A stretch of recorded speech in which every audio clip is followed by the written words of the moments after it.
First of all, thank you for being here. I know it's a special day, not so kind of sad day for Hong Kong, of course.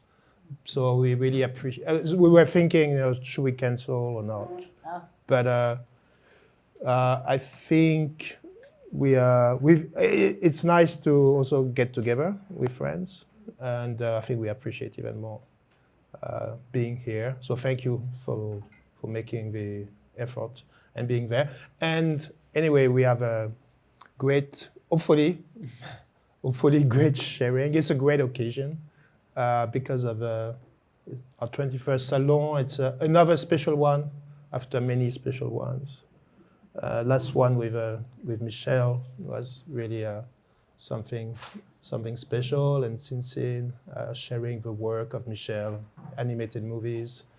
And today is another special one because of our special guest and a special relationship we have with Clockenflap Festival. And it's been, I'll talk about it a bit later, but I will quickly, you know who we are, so I think most of you, I won't, go too much in details, so I'll skip to that. And as you know, we are across, Europe to Asia, and last 5 years in Japan in particular. And Japan today, we are very lucky to have Evelyn, Teploff-Mugii, as part of our speaker as well. She's our partner, dear friend for many years, and our managing director for Japan. And she just came for the occasion to Hong Kong for this talk and for Clockenflap next weekend. And she will come and talk about the topic from a Japanese perspective. Some of our work, of course, from Hong Kong in Daegun, Central Market, Nara, Japan, and our most recent project in Florence. It's relaunching an iconic hotel in Florence called the Excelsior. And it's just a beautiful thing. And I think we'll start sharing maybe tomorrow on Instagram. Oh no, next week, yeah. We'll start sharing on this very special project. One of the many heritage projects we are involved from in Europe in particular, but in Japan as well. We're working right now with Evelyn on also relaunching and rebranding the oldest hotel, Japanese Western concept hotel in Japan, in Nikko, dating 18. Yeah, it's 150 years old. Yeah. 150 years. 150 years old hotel. So it's one of those very special projects. But enough about that. Let's talk about our guests. So meet Jay. Very handsome.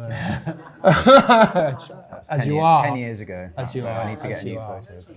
Yeah.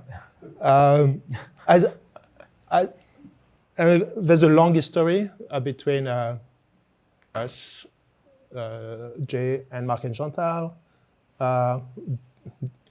going back to 1997, when Jay, I'm just gonna say the story. So Jay was delivering at the time, very young, delivering sandwiches with a shamrock to our office every day with one of his friends. And one day, it's nice enough chaps. And one day, say, oh, but we're also designers. And say, okay, tomorrow bring the sandwich and your portfolio. And I think we hired, both of them on the spot basically, and we worked together for 2 years, I guess. And then Jay went on to do his things, and his things including co-founding the Clockenflap Festival with 2 partners, Mike and Justin, in 2008, first one. Yeah.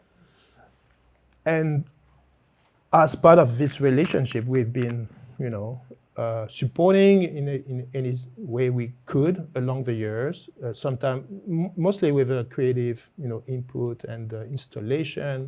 Marc and his team, and we contributed to. But I wanted to put that picture on of because we were there. I think my kids were 6, 7 years old. 208 at Cyberport, the first edition, with 1,500 people. So it's like a nice little big party. Fast forward to last year and this year, hey guys, with 80,000 people. Yeah, and I think it's a proud, organic product of Hong Kong. I mean, I'm not going to talk too much about that, but because we have a lot to share today. But I think it's interesting to also pay homage to the resilience of those guys. I mean, it's a tough thing to put together, but it just shows with a passion and grit what can be achieved, and what became really, I think, something that Hong Kong can be proud of, and that we are proud of for sure. And that really creates another sense of identity. I mean, it's part of the identity of Hong Kong in a sense now, and recognized globally and regionally, of course. Which I think take us to the subject of today. So, liminal space it could be a bit obscure as a term, but Jay is going to clarify for us. Exactly, because he's been thinking about it for a long time.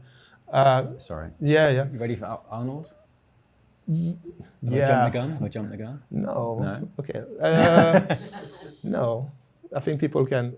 No. So we're going to talk about liminal space, what it means. It's kind of abstract, but actually, the more we talk about it, and it's really Jay brought it to us as a subject, and then we start talking about it, and with Evelyn and the team and Cham, who helped put this thing together, and we just realize it's so ingrained in everything we do, and beyond the work. Also, I think we'll finish on that. Actually, it could be almost a philosophy of life. Yeah. It can be quite deep, and the contribution of Evelyn also from a Japanese perspective, you'll see it's quite fascinating. Take it over. Thank you. Is this working? Yeah, it is. Right? It is? Is it working? It's not on, my It's not on. Okay, that would help. Clockenflap, Oh, man. I shouldn't have to use a mic by now. That's Arnold van Gennep. So, liminality, where to start with liminality? So, I guess for me it's been intuitive, but it's like at the core of a lot of things I do. And when we started to talk about having a talk together, and I guess the main focus was like, I've got a new project, which we'll get to in a bit, but called Minimax. But then working on Minimax and working through that process, liminality really came to the fore. And the more that, I guess, we chatted about doing a talk or sharing some things with you, liminality just kept coming up again and again. So we're like, okay, let's focus on liminality and look at what we're doing through that lens, which is where Arnold comes in. So he was a ethnographer and a folklorist, born in 1873, Dutch, French, German, spoke 18 languages, spent a lot of time studying tribes on the African continent, and was really fascinated by rites of passage, basically. And so he identified 3 phases that individuals experience when they go through a rite of passage. So there's the separation phase, right? So in that phase, an individual kind of sheds their persona, I guess, in that moment. And then they enter the transition phase, right? Which is where they almost are identityless, right? So they're undergoing some kind of rite of passage. They're in between identities, I guess, and then you get to the reincorporation phase where they actually come back into the tribe or into society with their new persona or their new status within the tribe, right? So I guess typically this could be like, you know, from boy to man, you know, or maybe from girl to woman, or woman to mother, or apprentice to wizard. I don't know, you know, but it's just that kind of notion of transitioning from one identity to another. So he really coined this term liminality. And then Victor Turner, yeah, old Victor. So he was a British anthropologist. And so he kind of further expanded the work of Van Gennep, but he realized that liminality could apply to a much broader set of circumstances, so not just looking at like small tribes. So he was more focused on, I guess, just society at large, and in the modern era, like how does liminality apply to the way that we live our lives, right? Next slide, please. So I'm a visual person, so for me, I think we were having a meeting, right? And I was just like, as a way to explain liminality, I just drew a dot, and a line between them. So it's basically, I think the easiest way to make sense of it is a point A and a point B, and it's the transition between those 2 points, right? So that's the liminal phase. But the thing is, those 2 points, it could be like, if you think of it from a spatial dimension, it could be building A and building B, and the liminal experience could be like a walkway or a lobby or an overpass or something like that, you know? But it can also apply to, like I said before, like personal transformation, you know, so like milestones in one's life. There's also a term I discovered today, actually, called macro-liminality, which is where it applies to like society as a whole, you know, and actually, yeah, you know, the sad news that we've heard, in a way, you could say that we're in a liminal phase now, because something's happened, or things were normal, and then things are not normal, and we're in that transition, and then there'll be a post-liminal phase, which obviously is going to be different for different people, you know, depending on how close you are to, you know, to what's happened. So yeah. Anyway, so there is a kind of somber quality to liminality, in that it can provoke anxiety, because you are undergoing like an unfamiliar stage of transformation, right? So you're not in your comfort zone, basically. Next slide, please. So a few years ago, liminality kind of became trendy, I guess, amongst a certain group of people, and so a lot of people were making images, taking photographs. Even within game engines, people were really getting into this kind of idea of liminality. Next slide. But they tend to be these kind of like spaces without humans, you know, and they have quite an eerie quality to them. Next slide, please. This one in particular, I don't know, it just feels like the kind of, almost like you're inside a machine. There's an element of brutalist architecture, I guess, but kind of, in a way, anti-human. I would say that's anti-human for me, personally. But I think it kind of reflects the anxiety that some people would feel when they go through that liminal phase. Next slide. This was just take a moment, right? Like,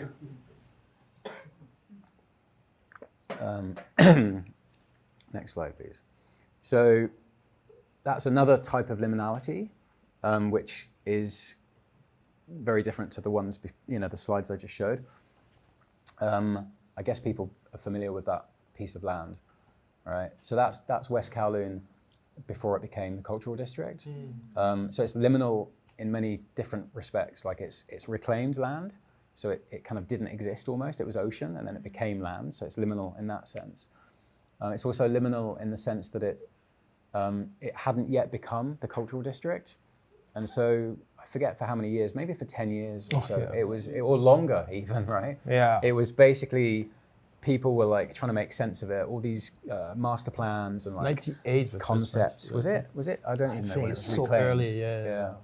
And actually, Mike and I, Clockenflap started at Cyberport, and it was a bit too noisy for the Hofmann residents. So I complained. Yeah, did you? Yeah, thanks. Yeah, well, actually, that was at the time. It was really challenging to think about where else we could do Clockenflap. And actually, Cyberport worked really well because it was kind of it felt like an incubator kind of feel, and it suited us really well.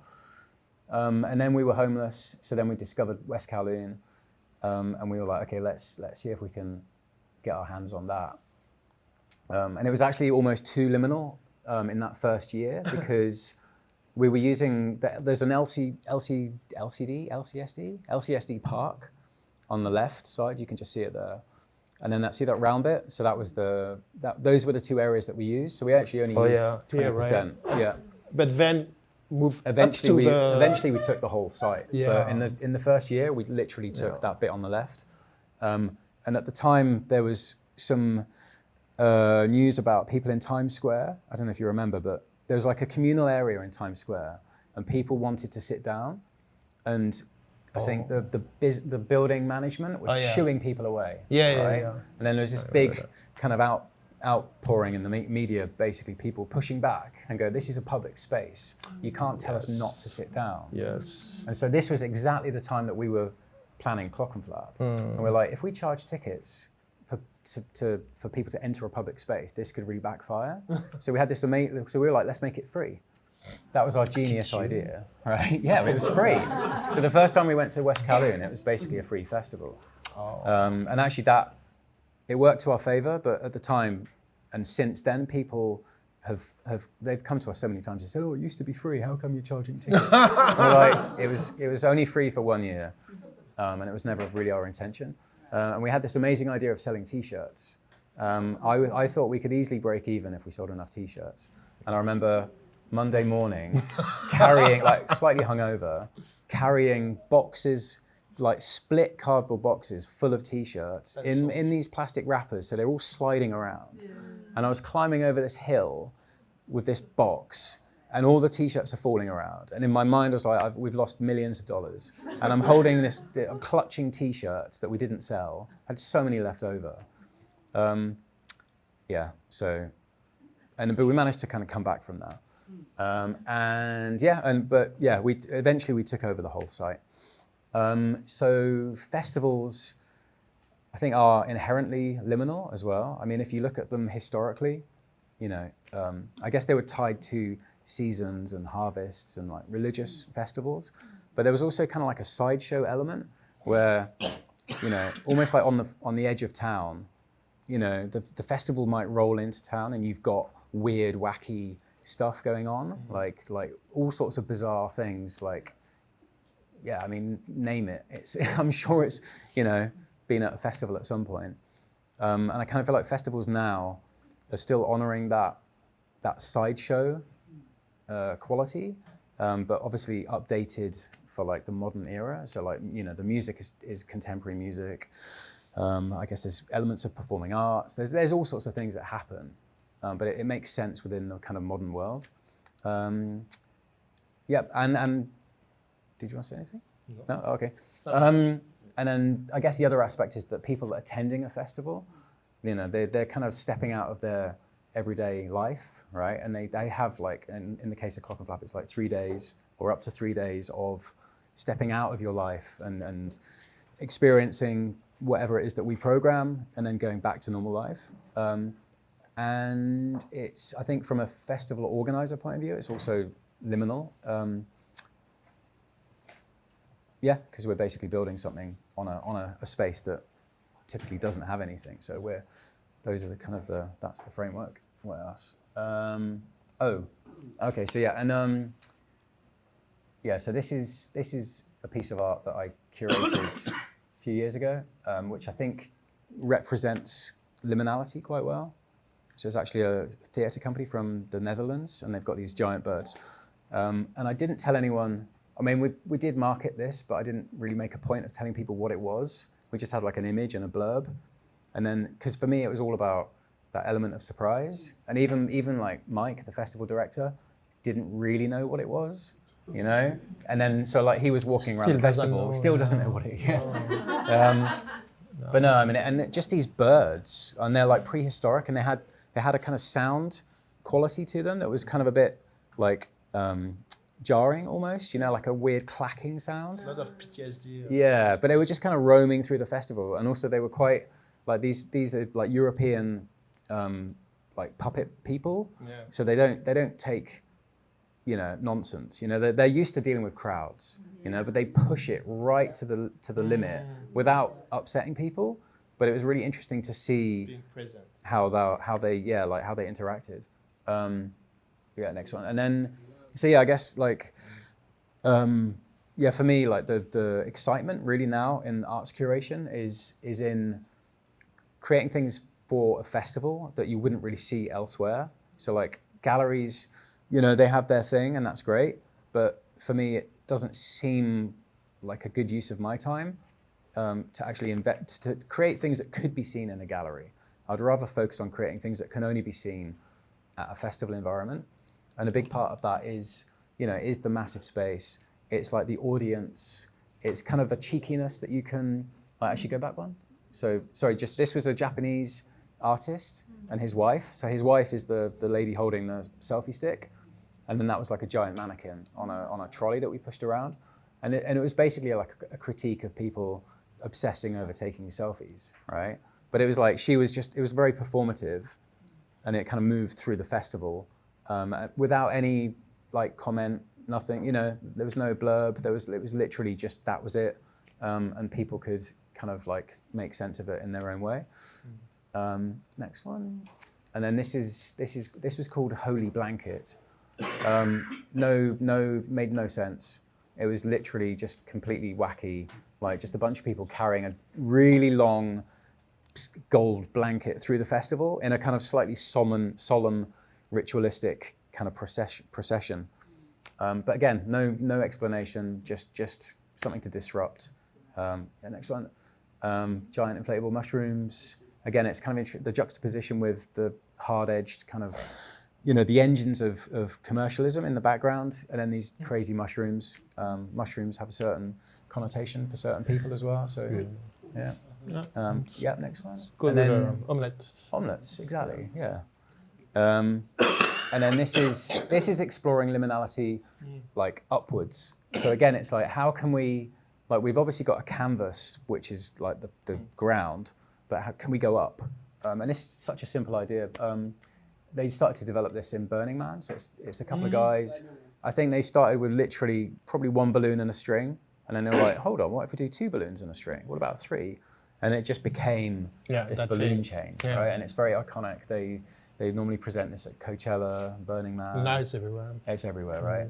It's so simple, so like relatively easy to like set it up, but also not the kind of thing that like we did think about doing it ourselves. We're like, could we just copy that? Could we? And it's like, okay, there's the ethical implications of like copying somebody else's artwork, and we're like, that's not good.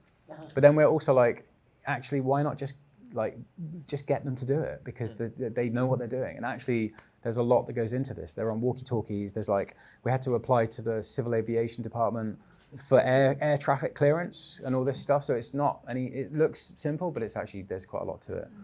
And then this one was last year. So this was almost like a pilot project for the one I'm about to introduce, which was called Origin, from a local design company called Screw Up Studio. An amazing guy called Obi, who's like totally wacky. We're on very similar like wavelengths, I think, so we just kind of get each other. I just gave him a brief of like, can we have a mobile DJ booth at Clockenflap that gets pushed around? It's got to be safe. It needs to be self-contained, so it's got speakers, smoke, lights, a DJ controller, and that's what he came up with, which is amazing. And again, we didn't really make a big deal of it, so people just arrived. And then this thing was just rolling around, and we just had these impromptu parties like popping up all over the place. And take note of the spacious area, all right? Because so basically Clockenflap, like safety is really important to us, and Mike is like super focused on the crowd management. We've never had any incidents at Clockenflap. We've got like an impeccable safety record, and a lot of it's down to the work that Mike does. But the thing is, so the main stage area needs to accommodate up to 30,000 people, which is a lot of people. And when you look at it on a plan, it's very hard-edged. You know, it's like exit here, emergency exit here, barriers here, this over there. You know, it's all a bit like it has to be that way. But it means in the daytime, when there are less people on site, it does feel somewhat empty. So, which leads to the project that I'm working on this year, which is basically, oh, that doesn't really show up too well, does it? Sorry about that. It's so this was, yeah, it's okay. Okay. So I started to think about like building on the experience of the artwork that I presented so far, and could we do a modular pop-up theatre, right? Something that could roll around in that main stage area, kind of pop up, maybe transform, and then be a stage for a whole bunch of different types of performance. So that's kind of where I got, I don't know if you can see that, but from a kind of conceptual point of view, it was inspired by just things that open and close and flaps that come down and all this kind of stuff. And then I actually applied, I heard that the ACDSF, which is the Arts Capacity Development Funding Scheme, they were giving or offering up to $3 million for arts projects. So I put together a proposal, this was like late 24 was it? Yeah, 23. It's almost 2 years ago. So I put together a proposal based on this idea of a kind of modular pop-up theatre, and then had to jump through a whole bunch of hoops and fill out all sorts of paperwork, which was a bit like for me, but I got through it. And then we won the funding. So we got $3 million from the ACDSF, which is amazing. Marc and Chantal also were very generous. Clockenflap also put a lot of money in. I actually personally invested in the project as well. That wasn't through choice, actually. That's because we'd just gone over budget. And I'm like, okay, I'll put some money in. And the project is called Minimax. So this is what, am I talking? Is this too long? Are we okay for time? Yeah, Yes. Yeah, all right. Yeah, Yeah, okay, all right. Tell me to speed up if I need to speed up. But yeah, basically it's a mobile and modular theatrical experience. So I got Obi and I got as far as like the conceptual pop-up stuff, but we didn't really have a show for it. And I just don't have enough experience. Like I can present existing work and I know how to produce it and I kind of know what would make sense in Hong Kong, but I don't have the experience to actually write and produce a show. It's just not in my wheelhouse at the moment. That might change, but anyway, so a guy called Benjamin Smith, who I've worked with previously, is like a circus guy, amazingly creative. Can't say enough good things about him. And he came on board as the writer-director for this project. And he actually came up with this idea of the planets. And revisiting, so maybe people are familiar with this, but it's a 7-movement orchestral suite written by Gustav Holst. He wasn't 2, that's not his age. 1914 to 19. That's when it was actually written, right? Just for clarification. Precocious. Yeah, exactly. Famous for that. Exactly. Yeah, famous for. It was born like that. Benjamin Button kind of vibe, right? Yeah, exactly. Yeah. So he wrote it during 1914 to 16, which obviously is if anyone knows their history of European history, that's the time, you know. He was interested in astrology, so I think he kind of stumbled across astrology from one of his mates. And then each of the planets had an archetype. And so that was kind of for him, that was the starting point to then write this orchestral suite. And we were like, okay, well, let's revisit that. For one thing, we don't need to worry about the IP. So it was written 100 years ago. So we can like really we can run with this. But it's such an influential piece when you listen again to it. And all the music, you know, from Star Wars and Hans Zimmer is so inspired by that. So it's a very, in the world of music, even contemporary music, very influential piece. Yeah, Darth Vader's famous that thing. Yeah, right? That's from from Mars, basically. So this was kind of I guess this is like, how could it work in the context of Clockenflap? So the main stage, and then FOH is front of house. Basically, that's where the mixing people live, you know, for making sure the main stage sounds good, and the lighting console and all that. It's like a big tower, basically. So we had this brilliant idea, or we thought it was a brilliant idea, of turning that into the sun, all right, and then having the planets orbit the FOH, which was a great idea until we remembered that there's what's called a cable run, which is, you know, those like black and yellow plastic things that stop you tripping over cables. So there's a massive one that goes from main stage to the FOH. And we were like, oh, we can't go round, can we? Because the wheels, you just can't get over it, basically. So we kind of gave up on that idea. But that was kind of the seed, yeah. And then, so we got to this. So this is all basically from Obi, from Screw Up Studio. So we had 7 planets, which you can see there. And we were developing hardware in tandem with the software. So the ideas of the show in terms of like skills and talent and like what it might look like. And then, but Obi was, kind of designing the hardware. So they were both moving at the same time. This is kind of where we've ended up. So we do the solar stage on the right side. So that is actually a static stage where we've got a house band. So they'll actually live on that stage, which is kind of to the left of the main stage. But everything else is mobile. So some things are carried by people, other things are like on wheels. You get an idea. And that's just another view of kind of the collection. So that's what you will see through the 3 days of a festival next weekend. And so Minimax is kind of the, basically, oops. Yeah, oh no, I'm going the wrong way, aren't I? Am I? Have I gone the wrong way? How do I go back to that slide? Just ask me. Okay, there you go. Yeah, so Minimax is kind of like, I guess the overarching brand of this like pop-up theater. So we're hoping to do this like every year. And then the first show is the planets, just if, to make sense of that. Next slide. And then, so that's Ben, I just mentioned, that's Benjamin Smith, our director and writer.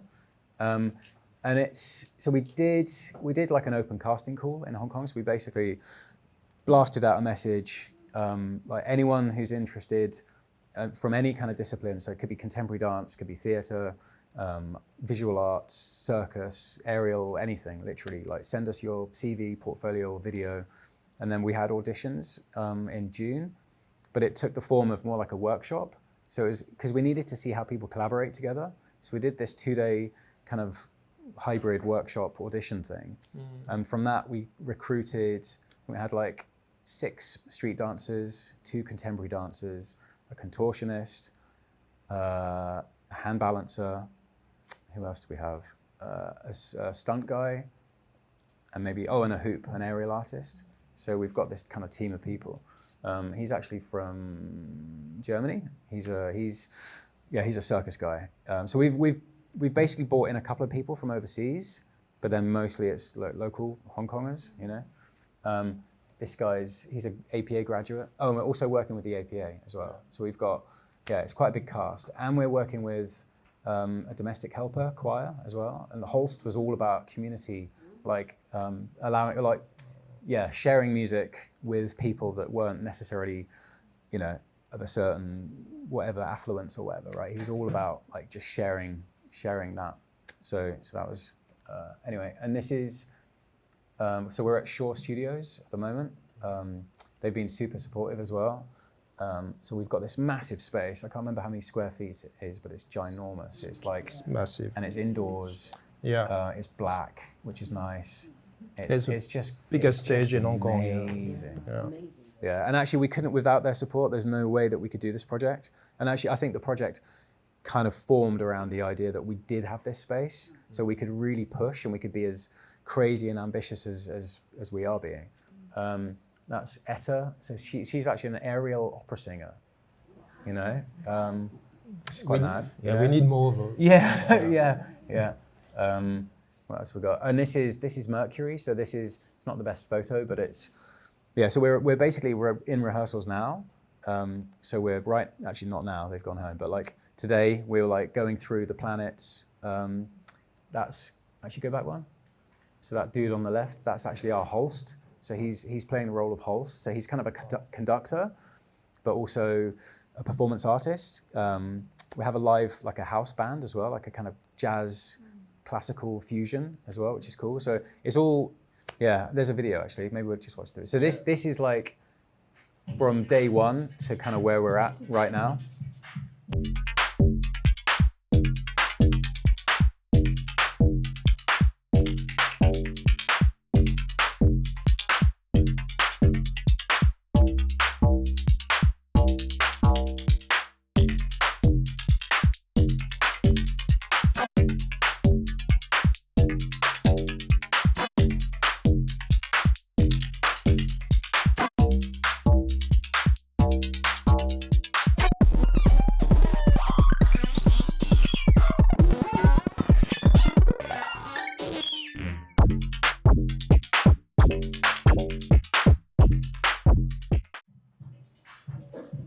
That was actually this morning.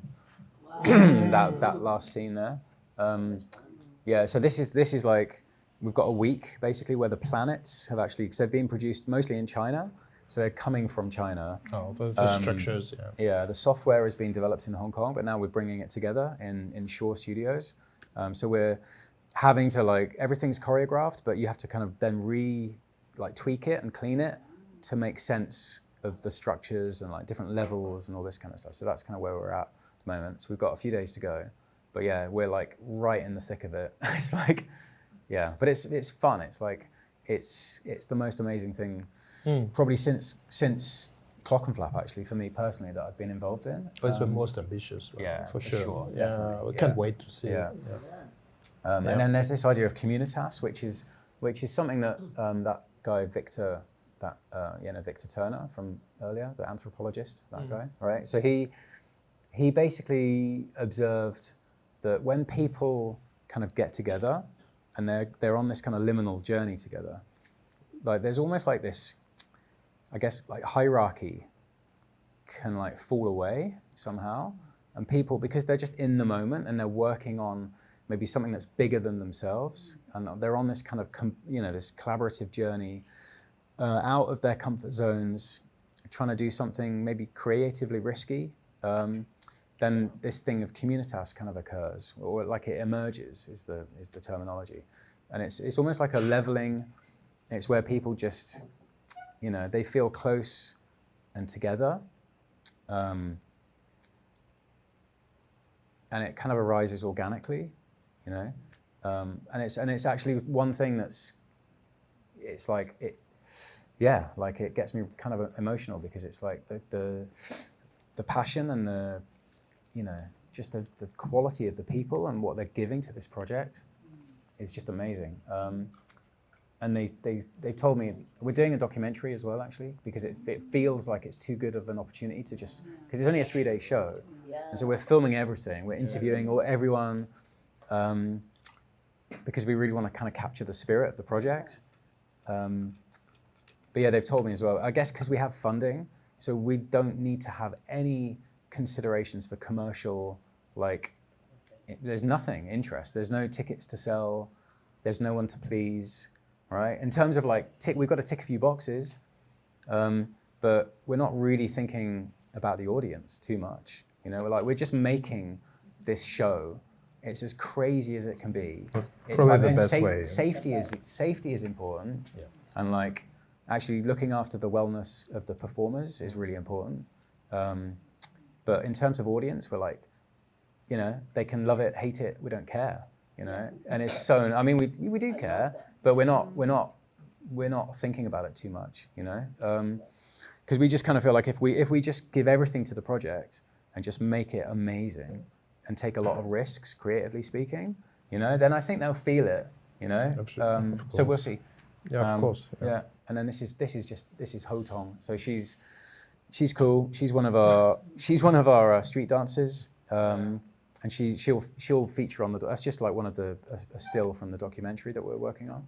But it's cool. And actually, even with this idea of communitas and like this kind of leveling of roles and things, and even when I'm making the documentary, I speak a bit of Cantonese, but not good enough to do an interview. And so people, the choreographer, it's just I can help you with the interview.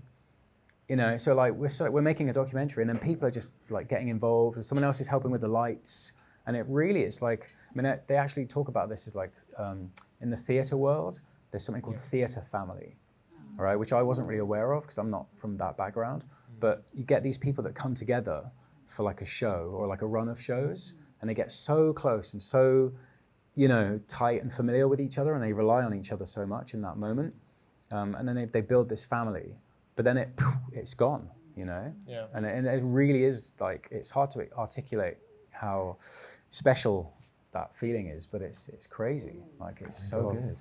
Yeah. Yeah. All right. Yeah, I did. Yeah, remind me. I did some theater like when I was teenager, and this is so powerful. That sense of community when you are all together, then it just goes away. Are you going away? All right. Okay, so we're gonna completely switch and do a 180, and then it will be a 360, so it's fine. And thanks for sharing that. And we're gonna talk.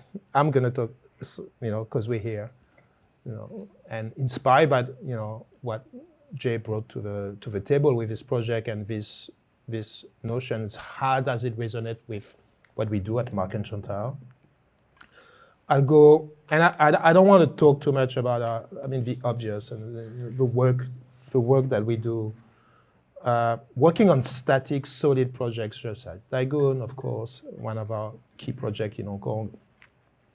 But how do we bring liminality into a place that is solid, but is also liminal in the sense that it's a place where people pass by, connect, explore, and of course we have, through the work that we do, which is mostly branding, as we create the name Dagon and the identity, and then the expression of it through the storytelling. What's interesting is like we use walls, literally having illustration that are silk screen on it. It becomes part of a fabric of a place, and then it's a way for people also to have. With Dagon, we were very conscious of making it something that people can reappropriate themselves to the place and the history of it. And of course, we have systems of storytelling that is integrated with the place, telling anecdotes that are historical, or wayfinding system, and storytelling system. So that's, I would say, and I don't want to spend too much time on that. It's just almost for every day at Marc and Chantal, when we go from branding, storytelling to experiences, I guess. Of course, it's liminal in its essence, and with a place we work on, such as the central market, of course, which is the ultimate passageway. But from a historical, in a sense, heritage, and we have many projects like that when we are involved in being part of reviving a place, such as Dagon and Central Market, and in Japan, of a place, and in Europe as well, and re-energizing it. Being part of that process of giving meaning. In this one is kind of commercial in a sense. It's a place of retail, simply put, but also has historical, sentimental value because it's been here for such a long time, and it's such a transient space. So it's I would say our everyday job, so branding in bracket, meaning, creating brands, working on the purpose, which we would call strategy, the names, the logotype, the visual language, communication, modalities, and eventually building them into experiences through touch point. And that's where, in a sense, liminality come in place, with the fact that those are not hard objects, but they are things that people walk through, experience, touch, whether it's conceptually, digitally, or in the space, right? And I think the question is how do we get to curation with a sense of intentionality, meaning can we design intention in those pockets that are very open, very volatile in a sense, and that needs to be injected with life, soul, and I say again, content and intention. So that's what in a very different way, but actually connected. Is like there's an empty space, but that we built in a sense, and we need to be filled with content. And how do we approach the decision of what goes there, which is, and with a talk in the last 2 weeks, we've been talking about this. It's like the thing we are facing almost on a daily basis, even more now, from our client and our projects. And I want to talk a little bit about this. I'll go fast because it's late. But and I want to switch it up again and take a quantum leap and jump to Japan, Tokyo, Shibuya, to as an example and a catalyst that crystallized in so many ways the idea of liminality. In Shibuya being this, has been a laboratory in a sense of energy, and of course, this represents liminality maybe in its essence, this the famous crossing, but the vibration that has been here constantly changing, and I'm choosing Shibuya because we are involved in some project there. I cannot talk yet about, but I'll talk about other ones. But it's been so anybody architects here, we know that it's been going through a massive remodeling, rejuvenation, rebuilding as an urban node, very important, in the last 3-4 years, with a complete remodeling of a train station.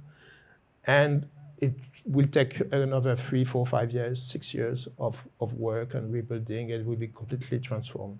And there's some pockets of, I won't talk about the master planning, but there's some really, to us, things that are inspiring, that also bring liminality into a different light. And so that's what I want to try to do here. And particularly this project, Shibuya Parko, which actually opened in 2019. I thought it was much more recent, but it opened during COVID. So I think a lot of people just discovered it. I discovered it like 3 years ago, so it's very new to me.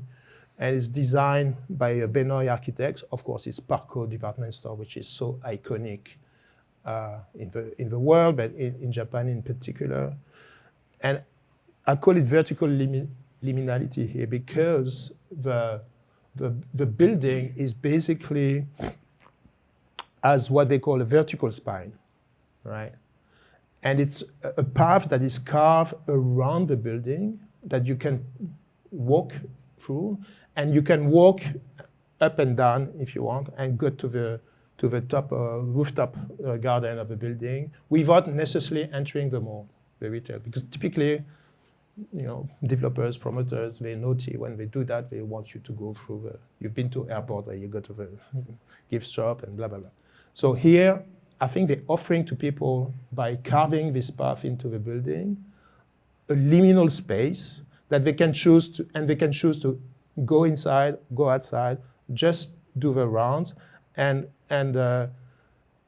culminate into an experience.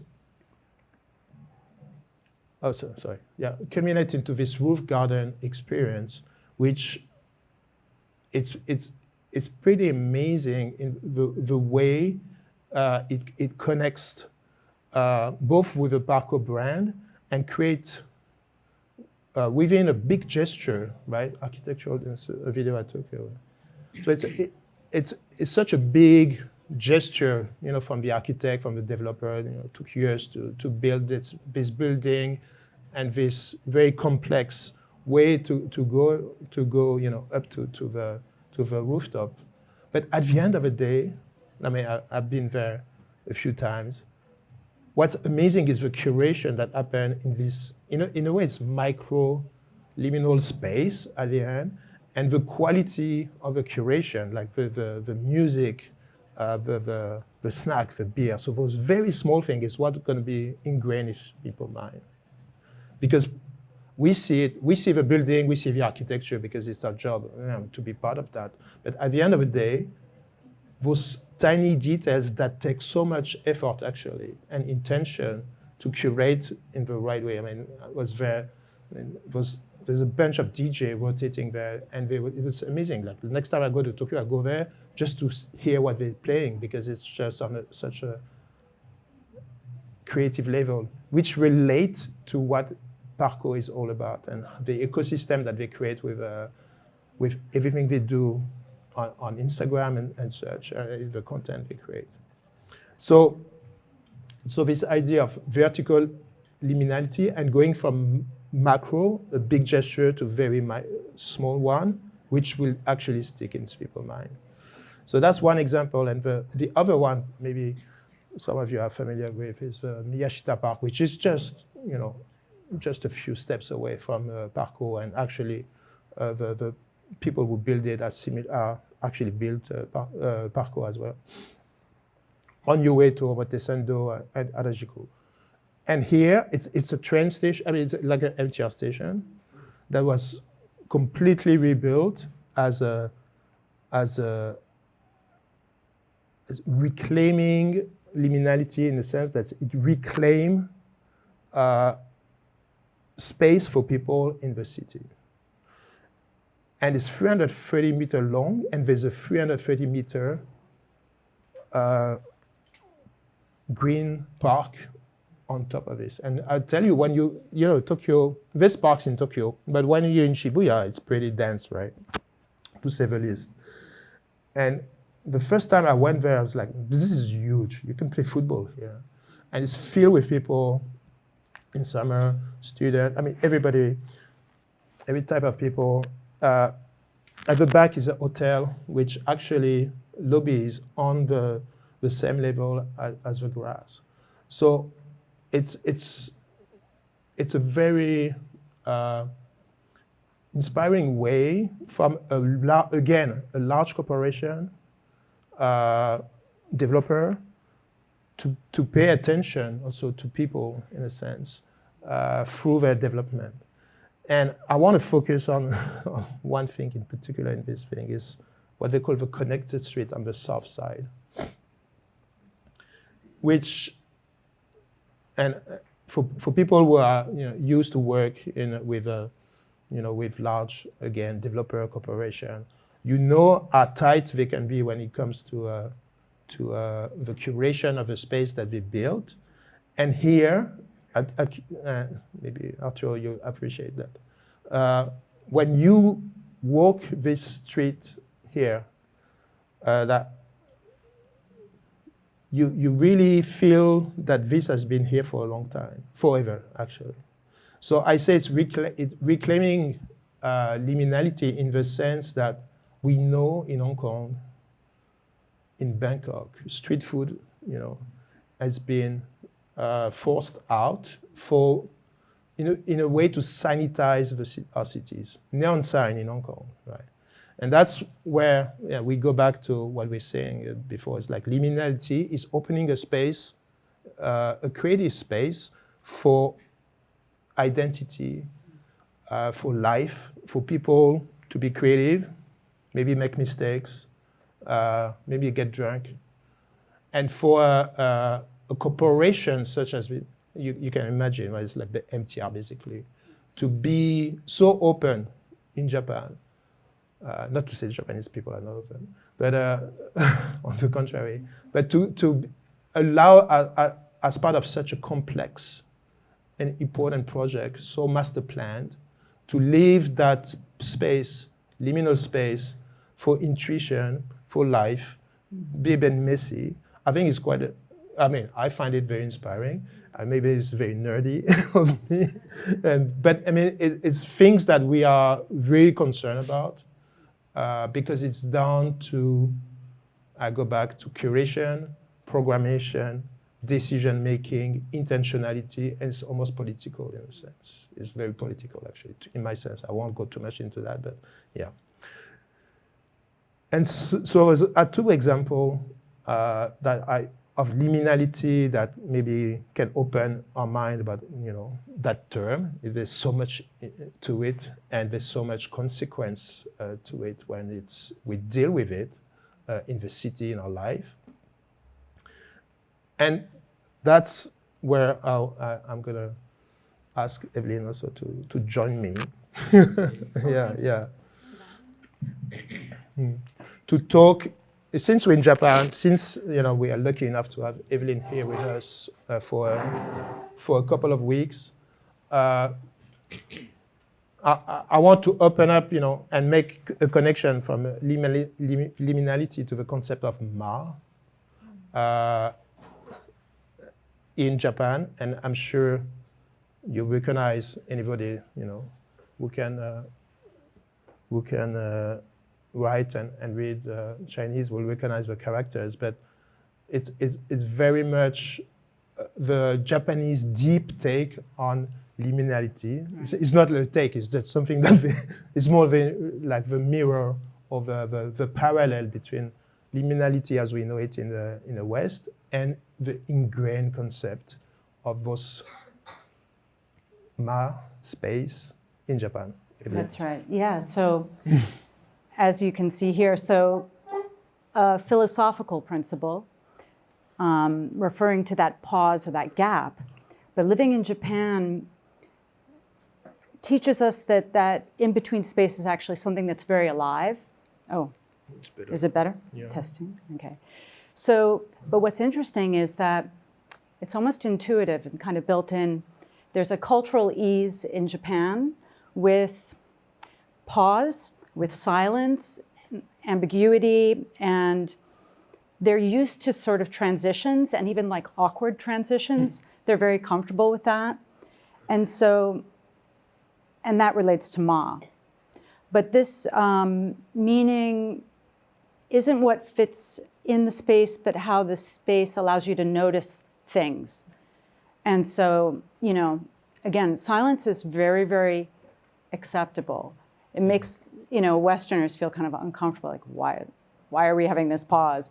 But for the Japanese, this is very intuitive. And so for us, this is the kind of territory that we're working with. And so in branding, that in between is the intentionality, as you mentioned.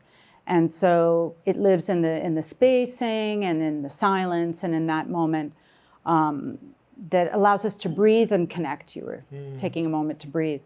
So it's not so much an aesthetic, but it's like a tool for us. It's a way of like leading someone, guiding them.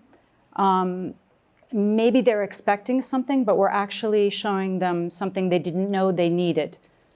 And that's what comes up in one of the examples that we have today. Yes. Yeah. So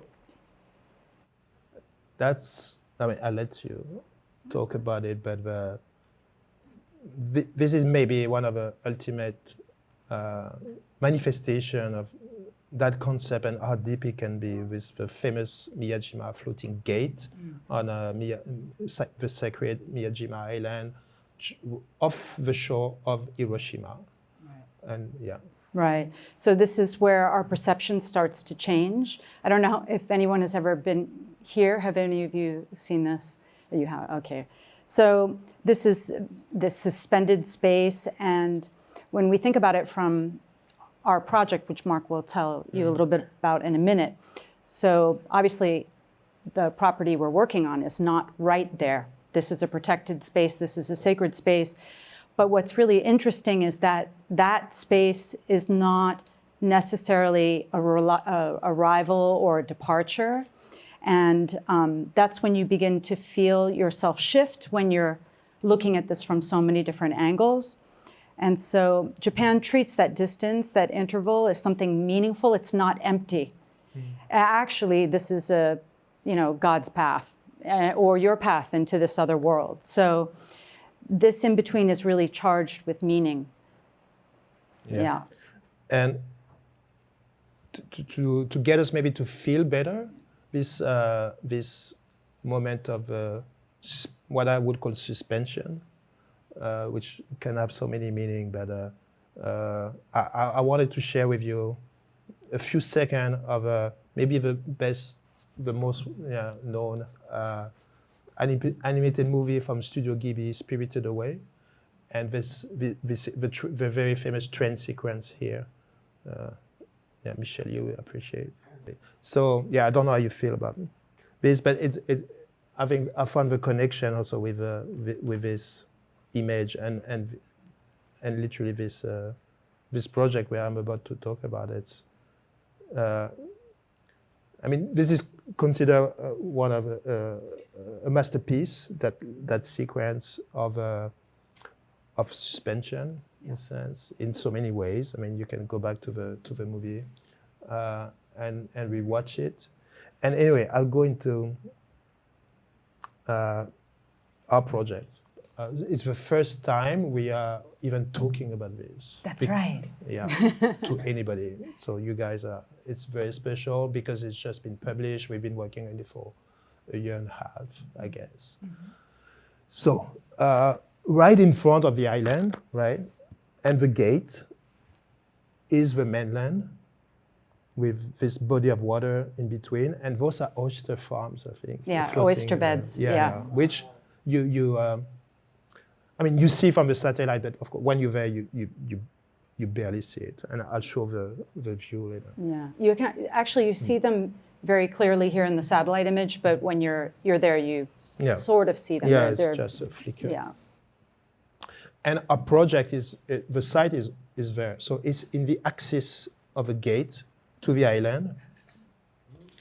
And it's, one of our resort hotel, as we do, so many hospitality projects with Hilton and the Elixir brand, which is the most elevated, in a sense, collection brand. Sorry,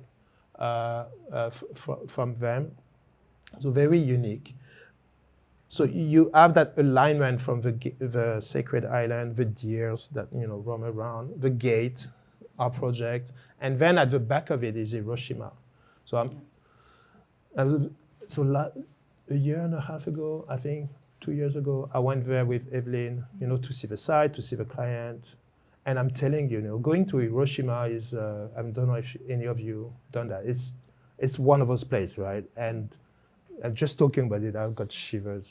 It's because it's so loaded, right? It comes with so much. And when you go there, it's so lively. People are so nice, and it's just extraordinary. So it's very charged. There's so much going on there, and we have to channel. I mean, we have the privilege to be part of this project and channel, those energies basically that really stream to this gate floating there. That is, partly, depending on the day, is in the water or on the land, always connected to the sky. Right. That was really the starting point. Yeah. So it's all liminal in everything about it, right? In the Japanese context. And this is just an early rendering. What's interesting is the lower podium, basically, is really a stage face, and I will show. I think it's more interesting because nobody's going to see that unless you have a drone or you're flying around, right? But everybody, the experience will be this, entering a space that is designed to connect you with liminality, in a sense, and open your mind to what's in front of you, and make you think about it. And I have to mention the brilliant architect Yuko Nagayama, a lady architect, which there's not that many master lady architects in Japan. She's very prominent, and she's actually from a small city not far from this area. Yeah. So it has special meaning for her. Yeah. And there's not much we can share yet on the project, but there's as part of a many experiences, narrative, branding that we are creating, we are ongoing on this project. There's a very special place anchored On the site. On the site, Yeah. which is a tea house, or a tea house. And Yeah.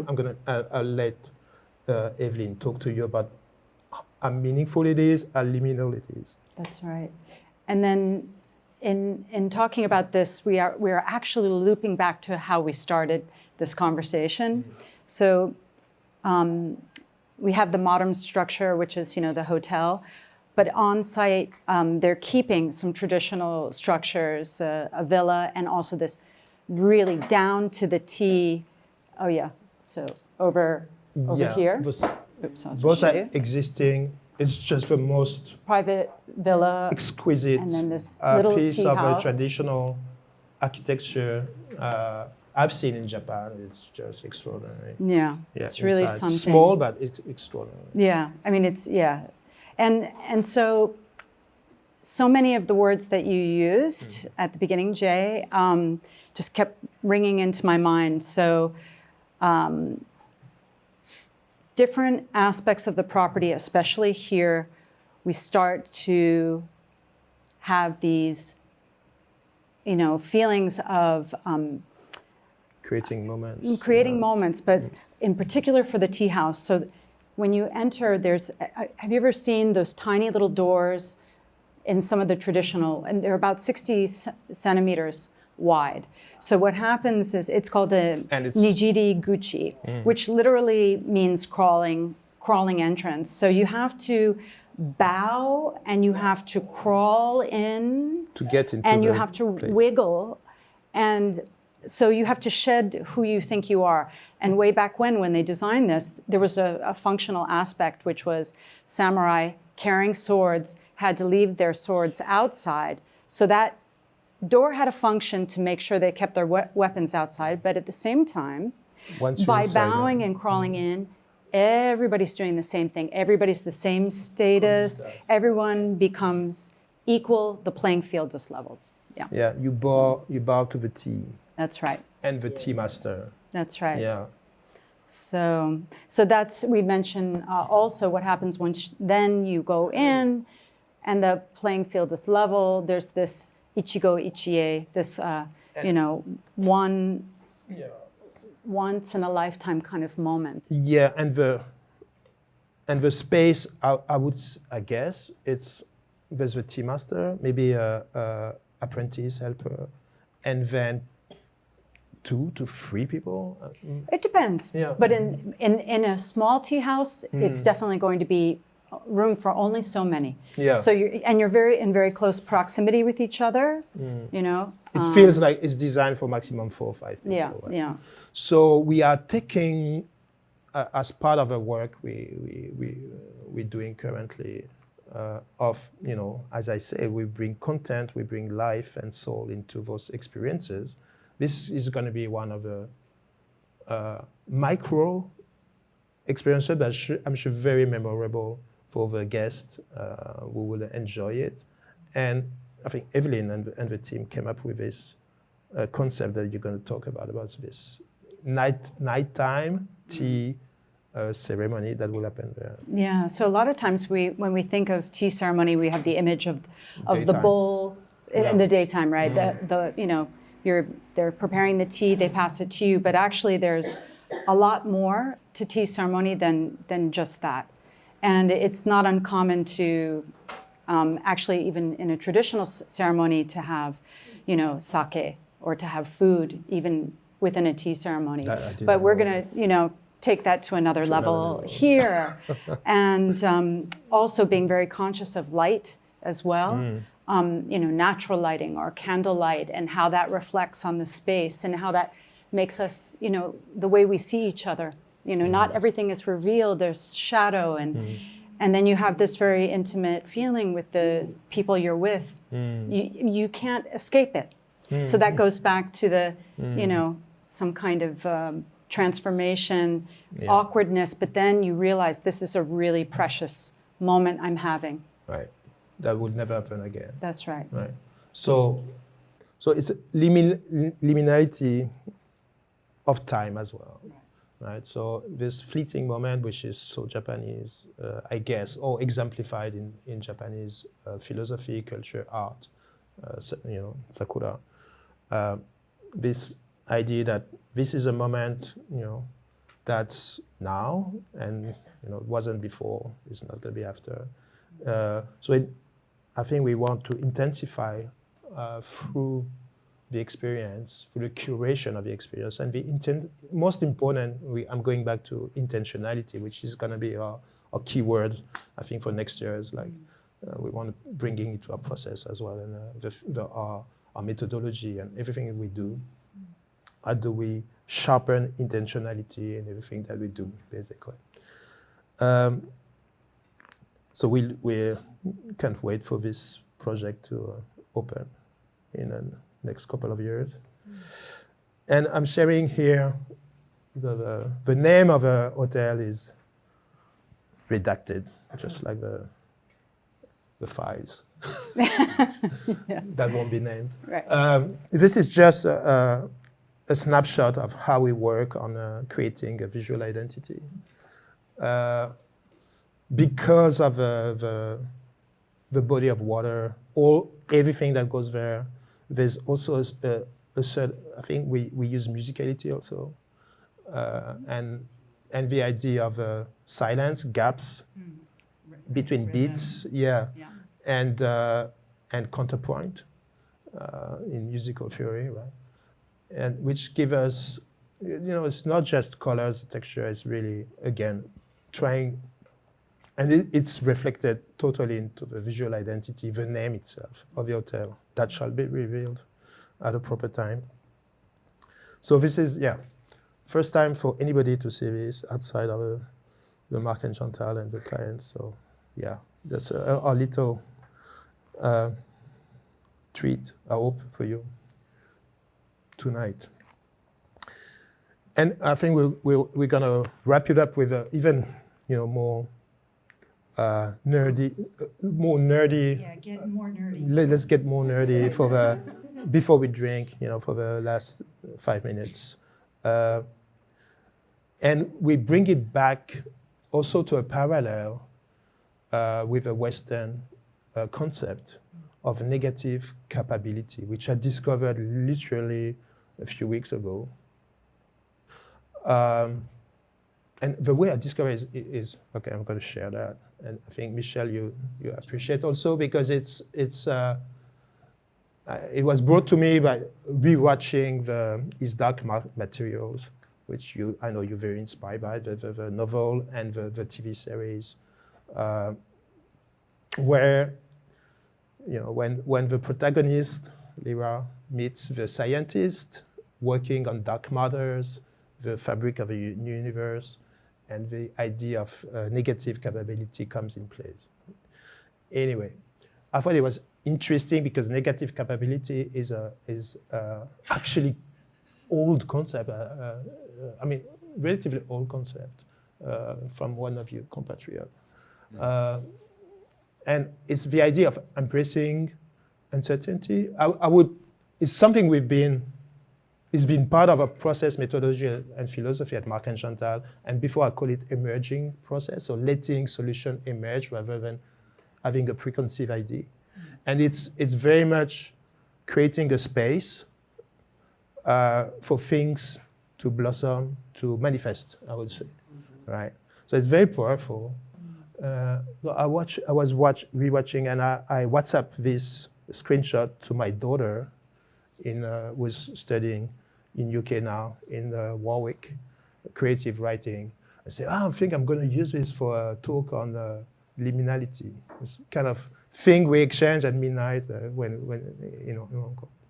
And she said, I study negative capability. I actually wrote an essay on it, and I made a relationship between negative capability and the French painter Degas. And they say, because it's you cannot do art if it's objective. It has to be subjective, and blah blah blah blah blah. So she sent me a whole thing. That's Noemi this time, Anyway, so I felt proud and inspired. So we see it's just bringing together around the same pot in the sense those different concepts from Japan to the way Jay has been playing with liminality without knowing it, and then realizing it throughout all his career. Us, making it this emerging safe place for things to manifest, and it goes back, and this is just something. And honestly, this talk and working on it for the past week has been so. What we're sharing with you, literally, we were writing this afternoon this stuff still, so it's super fresh to us, and it's really a work in progress or in the making. So that's why we are quite excited to share it with you. Something that we are still processing, and has been very inspiring. And we see it as an engine for us to definitely next year move forward and be more creative, be more intentional in everything we do, and more genuine through this approach of creative act. Take it home, Jay. Has anyone read this book, by the way? It's a good book. Rick Rubin. Yeah. So if we are willing to take each step into the unknown with grit and determination, carrying with us all of our collected knowledge, we will ultimately get to where we are going. And that resonates for me with the Minimax project. I realized basically money plus people plus time equals something. And that was kind of our, it's a bit vague, but or a bit obvious maybe, but those conditions aren't always available, right? Like for me with Clockenflap, I have a budget for the arts program, but it's not as much as $3 million. So to actually have the gift from the ACDSF of $3 million is like a rare opportunity, and I really appreciate that. And like I said before, it means that we don't need to think about ticket selling or any of that kind of stuff, But anyway, I guess the point was, we had some money, we had a year, we know that there's talented people around, we had the seed of an idea, and we had a deadline actually, we if this show is shit, it's still gonna be shown. So it's happening. There's no chance to be it's not quite ready yet. We don't have that luxury. So basically, it will be whatever it's going to be. But I'm very confident it's going to be great. Right, looks amazing. So yeah. So please come and it's a new thing for Clockenflap as well. Actually, we've not done anything on this scale before, and it's pretty ambitious. So yeah, please come and have a look. And I think you'll enjoy it. Definitely. Yeah. Questions. Okay. Anyway, I think it's been a good sharing. I hope.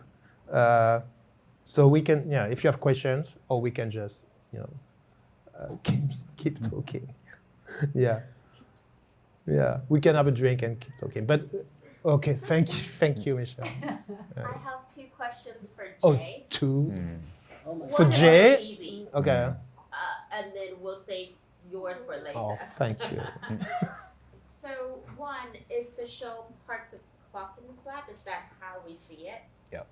That was the easy one. Two, is it just going to be a one-off, one-year thing? What will happen after this year? Are you dismantling everything? Are you hoping to carry the torch on? Yeah. Okay. So maybe to your first question, because I didn't really explain this and I should have done. It's basically we have 3 acts. So we're presenting 2 planets per act. All right. So the first is Mars and Venus. Then and it's in between main stage artists. So not only is it liminal in the kind of physical sense, but it's liminal in terms of we have a window between those main stage artists. But yeah, we're doing 3 acts with then kind of a grand finale, and we'll repeat that Friday, Saturday, Sunday. So it's like a 3-day show. And right now we're trying to figure out what we can do to kind of extend the life of this project, because it's an insane amount of work. Yeah. It cannot just be for 3 days. It's a bit crazy, actually. So now we're looking at what the options are. I mean, like, storage is expensive in Hong Kong. And the structures, it's not just a case of storing them, because, like, depending on when we would get another show. So, like, basically, if you put stuff in a container in Hong Kong, outdoors, anything metal generally survives, but woodwork or, like, anything else is forget it, right? It's just going to get moldy and nasty. So it's not just a simple case of storing them and then, like, bring them out 6 months later. So there's a lot of, I mean, I've put together, like, a touring deck, and it's about, ballpark, about 750,000 to basically present again the show in Hong Kong. So we're talking to Tai Gun, West Kowloon, a few other people, so maybe there's a chance. But the window is it's pretty tight. Another option is that we can keep some of the structures, or even some bits of the structures, so we can put them into a smaller place, and it's just a bit less costly that way. But yeah, we're keen. We're really keen. And actually, Ben, the director, so he's keen to run with this. I think the concept of the planets and revisiting the planets in a contemporary way is really strong. And also just, it's there's a kind of cosmic kind of vibe going on, and especially at this time in our, maybe with AI as well. Actually, that's something else I didn't mention, but, like, part of the impetus for the show was to really, like, focus on human potential. So it's quite analog in a way. So that's why we focused a lot on dance and theatre and acrobatics and all this kind of stuff, because everyone's racing towards AI, right? And so we wanted to go in the opposite direction and just celebrate, like, the human potential, basically. And I think that's a strong, right now it's I think we should be focused on that as well. And AI has no intention, or that we know of. I'm thinking maybe China, we should bring that to, because it's, I mean, China would be an obvious place to go, right? Yeah. Come to Japan.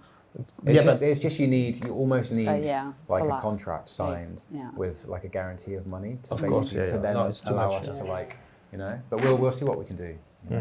We're definitely keen to, like, try and extend this beyond just 3 days. Yeah. But if it is 3 days, then it's going to be an intense experience for like those a 3 tea days. house experience. Yeah. Okay. Thank you. Thank you. All right. I'm flipping through for the people who just arrived. We'll do a special for you. Thanks for coming. Yeah. Anyway. Well, this has been filmed, so. This has been filmed. Yeah, we'll share it again. All right. So, thank you so much. Yeah. We had a full house. See you at the. Thank you so much for coming in this difficult day. For Hong Kong, of course, we really appreciate.